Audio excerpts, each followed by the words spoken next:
Okay, so I'm on the store page for Manor at the moment. It came out today. It's doing pretty well. We're on 3,000 reviews.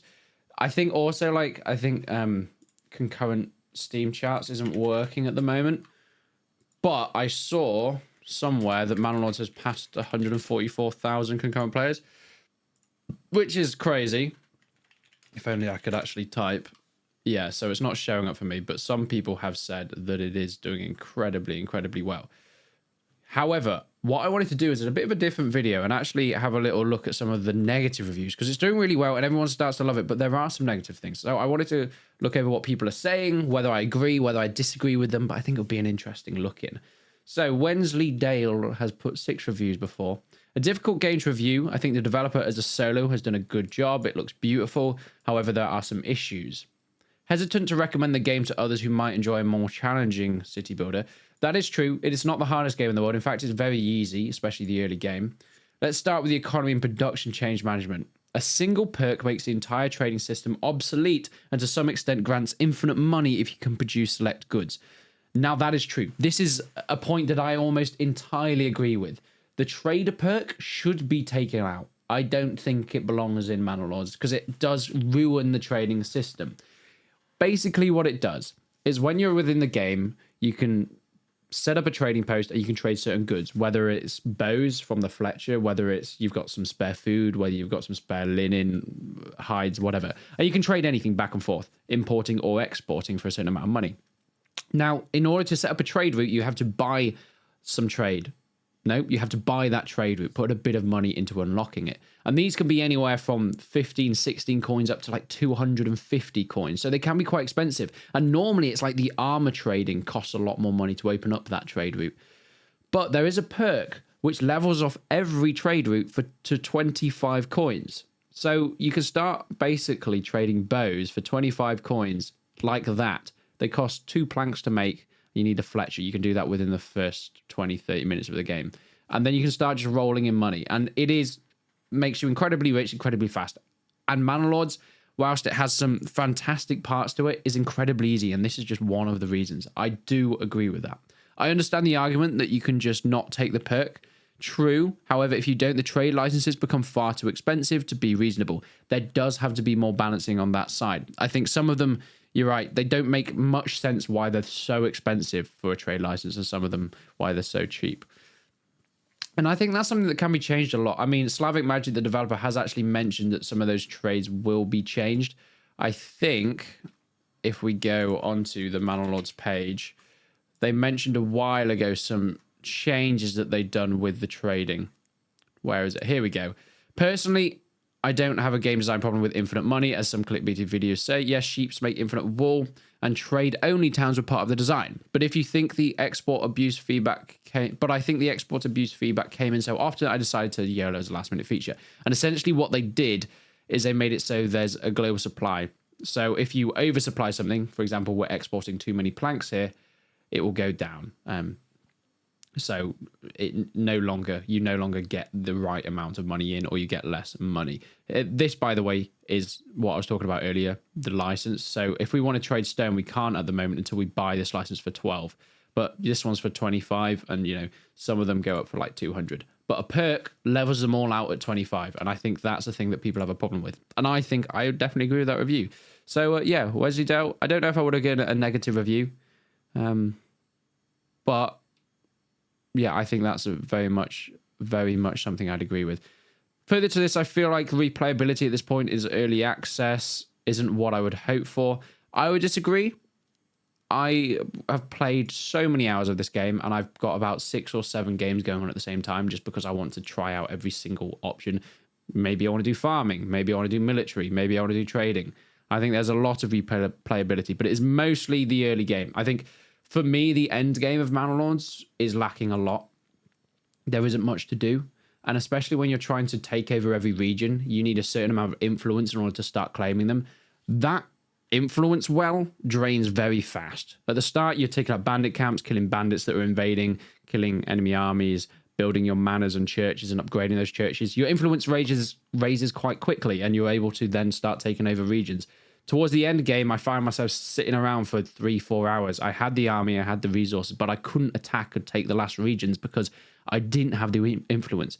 Churches stopped giving me influence. I had to just build loads of manors in the regions that I had, and I had to wait for some bandits to come in. But every now and then, bandits would come in, and they wouldn't give me the influence I needed, so I felt like that was a bit of a bug. Okay, let's move on to another review. Irathor Gaming. Okay, he's done a lot of reviews. This guy is a chronic reviewer. At its current state, it's not very enjoyable. The UI isn't very transparent. Okay, the whole family's population thing is cool, but showing me my total population and showing me my family housing is very confusing. I don't think it's that confusing. I think that works quite well. I love how the families work. It's different to every city builder, where you can see your total population, which I think is important, because if you're going to battles and you lose people, you need to know, okay, well, we've lost this amount of people in the battles, so this is our population. If it just showed families, how would you know the details of how many people died in battles? Because it's only the men that go to battles. The women don't go into the battles. So you actually do need to know individuals as well. The market system is unintuitive. I've got a bunch of stores, but I can't choose what's sold where or by whom. The roads are a bit janky and get some taken used to. See, I've seen this quite a lot, people criticizing the road building system.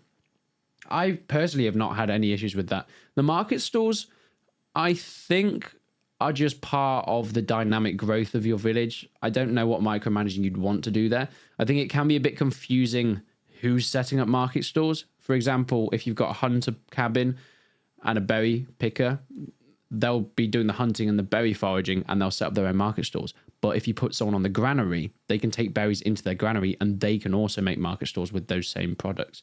So that's a little bit confusing why that happens. I don't know why the granary gets market stall as well as, you know, the source buildings, but I guess that's just the way it's done. Population growth is very slow. I would disagree with that. I would pretty disagree with that. I think it's pretty easy to get your population up pretty fast. Just about getting the right amount of food and then building the right amount of burgers plots. Also, you can put extensions on all your stuff. It's about putting farms in, really. That's kind of the hack. I mean, the thing is, all these negative reviews so far just seem kind of helpful, and I think most of them are making very solid points. Manor Lords is not a perfect game. In fact, it's far from it, especially in terms of content. I think that's probably my biggest criticism, but it's very cheap. I mean, what, £26, about $30 for a game that I've already put about 40 hours into before it even came out, and there's plenty more for me to do. And now, I mean, I cannot fathom the amount of cash that Slavic Magic has and Hooded Horse has now.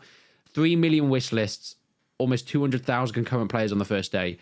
They are rolling in it. So I'm hoping that they use this wisely to expand the team, but keep that creative control that Slavic Magic has had through development. Because I know people are calling this a solo development project, and technically it is, but they have used freelancers. They have used a lot of help as well, which, you know, is needed. I'm so glad they did, because now we actually have the game. But I hope they carry on with that, build this team up, but really carefully to keep the vision alive.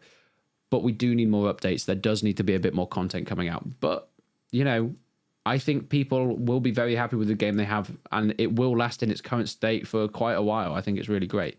Now, this next one's interesting, because I mentioned the game Ostriv, which is a city builder I've played, which is the definition of a bare-bones city builder. Don't get me wrong, I love it, and there's some really nice details, like dynamic road systems in that game, where your villagers will go from your main village to the resource deposits, and as they do so, they sort of wear out the grass and the ground, and then the paths form naturally. This was something that Manor Lords wanted to put in, but I think because of all the other details and the bigger scale of it from Ostriv, I think Slavic Magic removed it because it just wasn't possible, which is why we now have the road building that we do. Unfortunately, it's not a step up from Ostriv. Surviving the winter in Ostriv is very difficult. Yes, it is. That is a good point. Ostriv is an incredibly difficult game. Not as hard as Banished, don't get me wrong, but Ostriv is really tricky, getting food and clothes. Manor Lords, piss easy, really piss easy. You basically just get people to harvest berries, then when it gets to winter, you get them to hunt, and nobody really starves. Actually, starving is almost impossible. If your village starves, you're done. You're done. Even if they start to starve, it gives you a really long buffer before people actually start dying or leaving. So Manor Lords, I think its biggest downfall is a lack of content in the late game, but also,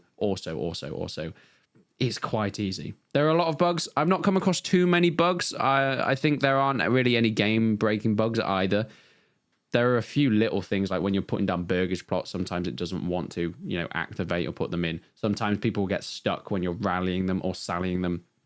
They'll get stuck behind trees and stuff like that. I think I had the retinue that I was trying to get to attack a certain area and they kept wanting to use a road rather than just walk straight through the forest. They ended up turning up late to the battle and caused a lot of casualties, unfortunately. When attacked, bandits won't leave your village, so the game ends. Not true. I've seen this bug with other people. I haven't experienced it, and I don't know many people that have, so I wouldn't take that as complete fact. No possibility to rebuild your village. This is half true. A lot of the buildings, when they get burnt down by bandits, you can rebuild. Burgage plots, as far as I'm aware, you cannot. But they still use them, and that's a very strange quirk. I say quirk, is a bug.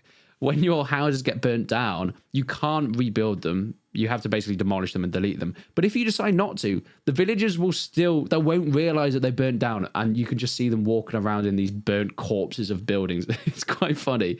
So, yeah, it is a bit bugged in that sense. But you can rebuild a lot of your villages. The ruins of like windmills and granaries can be rebuilt if they've been burnt down. And there are like little bits of ruins around the world as well that you can pick up when you gain those regions, and we can rebuild them as well. No clear goal or instructions. Yeah, okay, that's fair enough. There is very little to do in the late game. But like they say, this was based around city building. So in terms of conquering, there's still a lot that needs to be done there. The whole diplomacy side is pretty much non-existent at this point in time. So don't go into the game expecting that. I think content-wise, at the moment, it's okay. And that's about it. It's okay. It's okay. But what is in there is gorgeous. I just love every single detail of the city building portion. The battles are fantastic as well. I really enjoy them. They are not Total War scale, but they have a lot of cool details that Total War doesn't have. And not only that, but they are just so immersively put within this game. The fact that they link perfectly within everything else, I just absolutely adore them. Most of these are talking about bugs, some unstable stuff, things that I personally haven't come across, but I know do exist. But it's an early access game. That's stuff that you kind of expect, really. Another review says it lacks a tutorial. It has a couple of hints, but they're not super helpful. True. I would say that. I think there's enough of a tutorial, but because Manor is such a detailed game, I think it needs a little bit more. And it's, whilst, you could say there are plenty of videos online of people that are showing you how to play the game. I think it's more important, actually, that there is a lot more for new players, because this game is actually a very niche market. The medieval city builder is not mainstream, but because of the hype, because of how beautiful this game looks and, the reviews and everything that's come out around it, there's going to be a much bigger audience than actually this game ever intended to be for. So there's going to be people that love mainstream games coming into this niche little community, which is great. And I think it's a fantastic addition to help try and grow it. But there are going to be these issues where certain details need a little bit more tutorial and hand-holding, and certain people might need a bit more information, and that's fine. And I think Slavic Magic probably should consider that a tiny bit more. I think there's enough for now. I think there's a lot of information, but it is like walls of text. There isn't like a tutorial mode that points to different areas. It is just an encyclopedia with walls of text, essentially. But I think most part, people are pretty positive about this game. There are very few negative reviews, and the ones that are in here are actually quite fair and very useful. I don't necessarily completely disagree with any of these. I think most of them have made a good few points, and it isn't a perfect game, but there is a lot of good stuff within it. Some people calling it overhyped. I don't know. I think it's the game that I've always wanted. I think a lot of people have said the same. What it is the perfect title made by an indie studio. I think people call it overhyped just because it's got a lot of attention, but actually, it's always been that. It's never supposed to be this huge rival to Total War, and I don't think the claims that it have are actually all that withstanding. A lot of people say that it's been hyped up to be a Total War competitor, but I've not seen many people actually do that. Maybe using certain taglines and things, but you can see in all the trailers and all the gameplay what this game is, and people have talked about it exactly as it has been. So I think overhype is actually not much of a... I don't think there's actually much water held in that argument, if I'm going to be honest. Anyway, I'm going to be playing a bit more Manor now, so I think we should get back to that.